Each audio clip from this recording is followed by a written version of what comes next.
14 तारीख बाबा साहब का न्याय दिवस है, अम्बेडकर जयंती।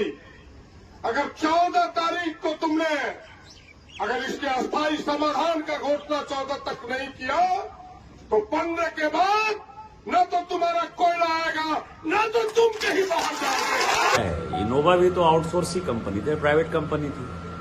इनोव को पूरे अडानी प्लांट ने जो है पूरे देश भर में ब्लैकलिस्ट कर दिया है। कोई ऐसा नहीं है कि गोड्डा में ब्लैकलिस्ट किया है। तो जो कंपनी ब्लैकलिस्ट हो गई उसके बदले जो है दूसरा जो है आउटसोर्सिंग कंपनी आ गया, उसमें सैलरी वही है, सैलरी बढ़ाकर ही लोग दे रहे हैं। तो मुझे लगता है कि ये रगड़ा है। और यदि इसी तरह का हुआ तो अभी 2 उदाहरण है। गोड्डा में जिंदल प्लांट आया, जिंदल में लोग नौकरी करते थे, इसी तरह से आंदोलन करते थे लोग। जिंदल आज बंद हो गया, सभी निपनिया और मखना के लोग जो है सभी बेरोजगार होकर घूम रहे हैं। संजय यादव आपका बेटा, आपका भाई ये आश्वासन देता है गोड्डा विधानसभा के साथ साथ अडानी पावर प्लांट के साथ साथ पूरे राज्य में जितना प्लांट है उसको इंसाफ मिलेगा।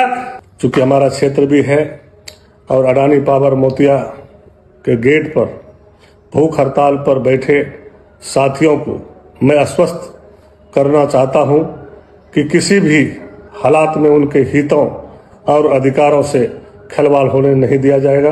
मैं अडानी के कंपनी को मैं कहना चाहता हूं, मेरी आवाज अगर आपके कानों तक पहुंच रही है तो कान खोल करके सुन लो।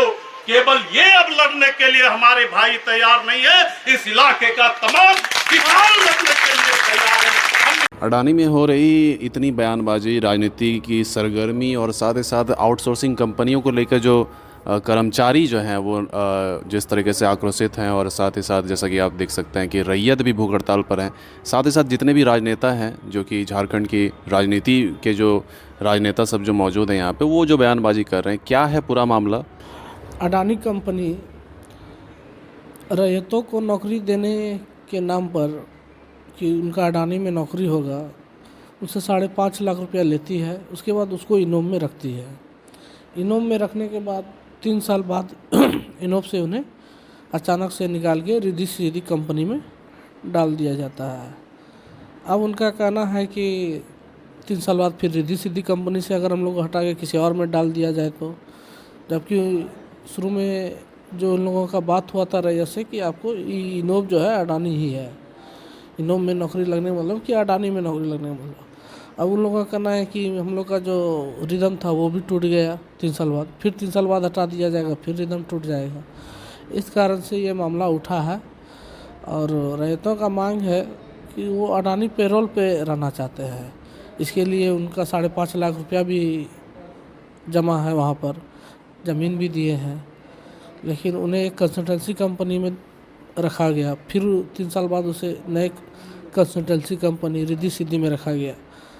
हो सकता है आगे भी फिर कंपनी 3 साल बाद चेंज हो जाए। तो इस तरह तो रिदम उनका टूटता रहेगा और वो कभी अडानी के पेरोल पे या उनका कभी एक्सपीरियंस लगातार 8 साल या 10 साल किसी कंपनी में काम करने का नहीं हो पाएगा। तो गोड्डा के सांसद जैसे कि कह रहे हैं कि जो कंपनी है वो पूरे इंडिया में ही ब्लैक लिस्टेड है, तो इसमें ऐसा कोई मामला होना नहीं चाहिए जिसमें कि आक्रोशित हो रहे हैं कर्मचारी। तो हो सकता है फिर 3 साल बाद रिद्धि सिद्धि भी ब्लैक लिस्टेड हो जाए। इससे तो नुकसान रैयतों को है ना। रैयत जो है परमानेंट, उनको परमानेंट जॉब के लिए बोला गया था और यहाँ पर हर एक 3 साल बाद अगर कंपनी ब्लैक लिस्टेड हो जाएगी, क्या गारंटी है कि 3 साल बाद रिद्धि सिद्धि भी ब्लैक लिस्टेड ना हो। यही डर रैयतों को भी सता रहा है। लीडर्स की जहाँ तक मैं बात करूँ तो वो बोल रहे हैं कि रैयतों को जैसे कि ज़मीन संबंधित मुआवजा भी बहुत कम मिला है। अभी इस बात को उठाने का क्या मतलब उचित बनता है? ये नहीं, मामला तो शुरू से उठ रहा है। मामला पुड़ैया विधायक शुरू से इस मामले को उठा रहे हैं और इसी को लेके वो आंदोलन भी किए थे। तो कुछ रेट बढ़ा भी था, लेकिन जो वाजिब रेट मिलना चाहिए था उसके लिए जांच कमेटी अभी बनने वाली थी। पता नहीं आगे देखिए क्या होता है।